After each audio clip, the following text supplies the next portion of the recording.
Welcome to Madison Public Library in Madison, Ohio's Theater of the Mind, Halloween edition. Tonight's story is The Boarded Window by Ambrose Bierce. To hear more stories, like this video and subscribe to our YouTube channel.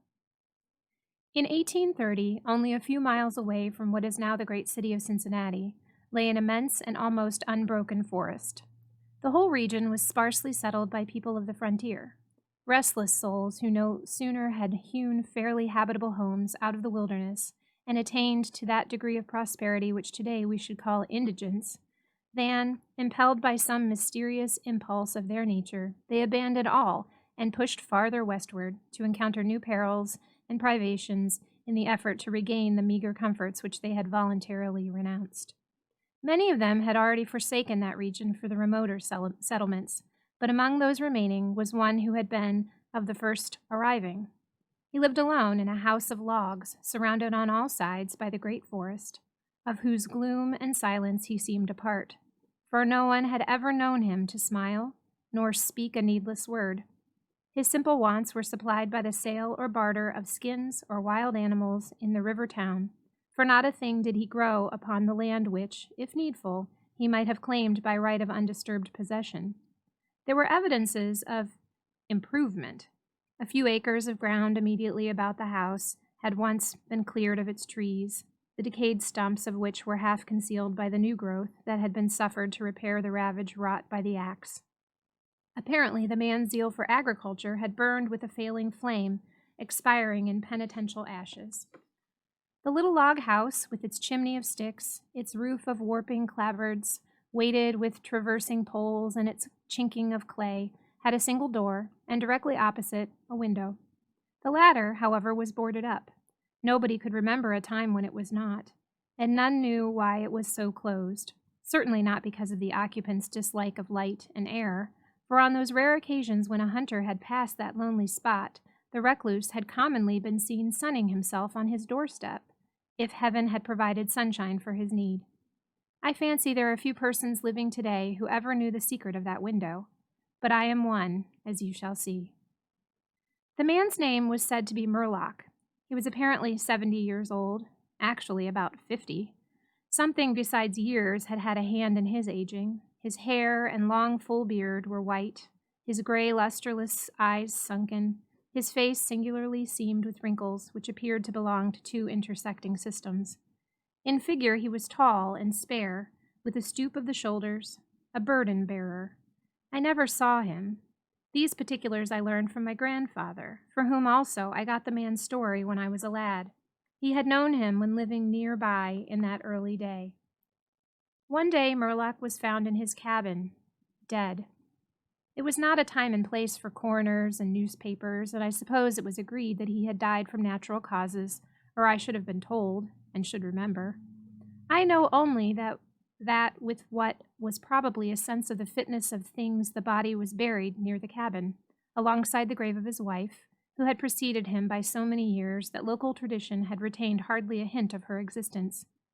That closes the final chapter of this true story, excepting, indeed, the circumstance that many years afterward, in company with an equally intrepid spirit, I penetrated to the place and ventured near enough to the ruined cabin to throw a stone against it, and ran away to avoid the ghost which every well-informed boy thereabout knew haunted the spot. But there is an earlier chapter, that supplied by my grandfather. When Murlock built his cabin and began laying sturdily about with his axe to hew out a farm, the rifle, meanwhile, his means of support, he was young, strong, and full of hope. In that eastern country whence he came, he had married, as was the fashion, a young woman in all ways worthy of his honest devotion, who shared the dangers and privations of his lot with a willing spirit and light heart. There is no record of her name, of her charms of mind and person. Tradition is silent, and the doubter is at liberty to entertain his doubt, but God forbid that I should share it. Of their affection and happiness there is abundant assurance in every added day of the man's widowed life. For what but the magnetism of a blessed memory could have chained that venturesome spirit to a lot like that?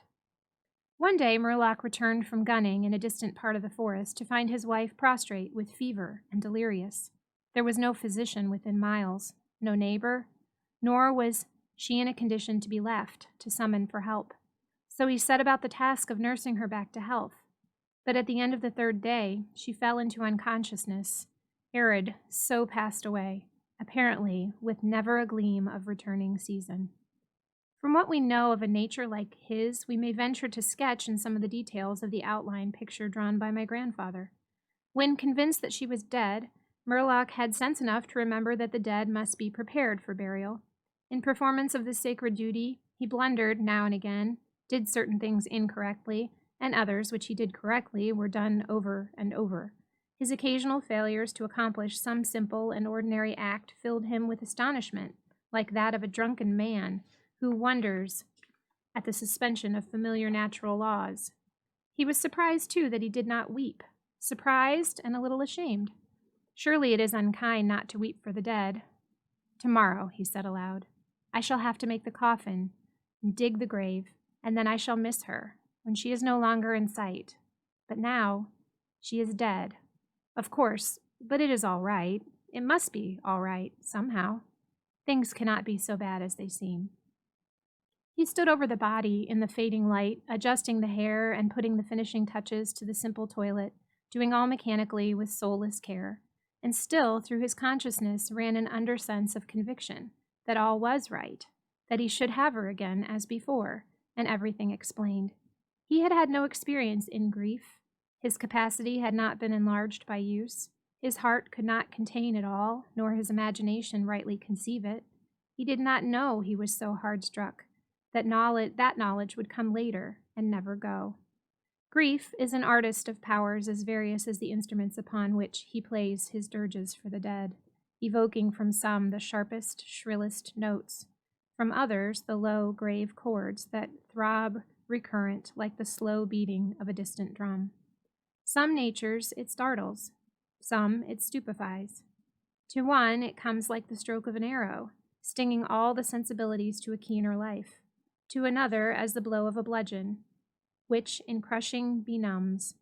We may conceive Murlock to have been that way, affected, for, and here we are upon surer ground than that of conjecture, no sooner had he finished his pious work than, sinking into a chair by the side of the table upon which the body lay, and noting how white the profile showed in the deepening gloom, he laid his arms upon the table's edge and dropped his face into them, tearless yet and unutterably weary. At that moment came in through the open window a long, wailing sound like the cry of a lost child in the far deeps of the darkening woods. But the man did not move. Again, and nearer than before, sounded that unearthly cry upon his failing sense. Perhaps it was a wild beast. Perhaps it was a dream. For Murlock was asleep. Some hours later, as it afterward appeared, this unfaithful watcher awoke, and lifting his head from his arms intently listened. He knew not why. There in the black darkness, by the side of the dead, recalling all without a shock, he strained his eyes to see. He knew not what. His senses were all alert. His breath was suspended. His blood had stilled its tides, as if to assist the silence. Who, what had wakened him? And where was it? Suddenly, the table shook beneath his arms, and at the same moment he heard, or fancied that he heard, a light, soft step. Another. Sounds as of bare feet upon the floor. He was terrified beyond the power to cry out or move. Perforce he waited there in the darkness through seeming centuries of such dread as one may know, yet live to tell. He tried vainly to speak the dead woman's name, vainly to stretch forth his hand across the table to learn if she were there. His throat was powerless. His arms and hands were like lead. Then occurred something most frightful. Some heavy body seemed hurled against the table with an impetus that pushed it against his breast so sharply as nearly to overthrow him. And at the same instant he heard and felt the fall of something upon the floor with so violent a thump that the whole house was shaken by the impact. A scuffling ensued, and a confusion of sounds impossible to describe. Murlock had risen to his feet. Fear had, by excess, forfeited control of his faculties. He flung his hands upon the table. Nothing was there. There is a point at which terror may turn to madness, and madness incites to action. With no indefinite intent, from no motive but the wayward impulse of a madman, Murlock sprang to the wall, with a little groping, seized his loaded rifle, and without aim, discharged it.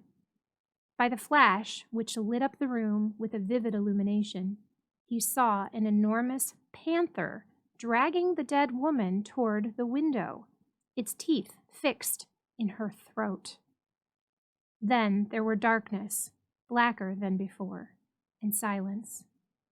And when he returned to consciousness, the sun was high, and the wood vocal with songs of birds. The body lay near the window, where the beast had left it, when frightened away by the flash and report of the rifle.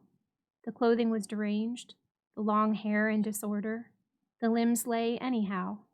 From the throat, dreadfully lacerated, had issued a pool of blood, not yet entirely coagulated.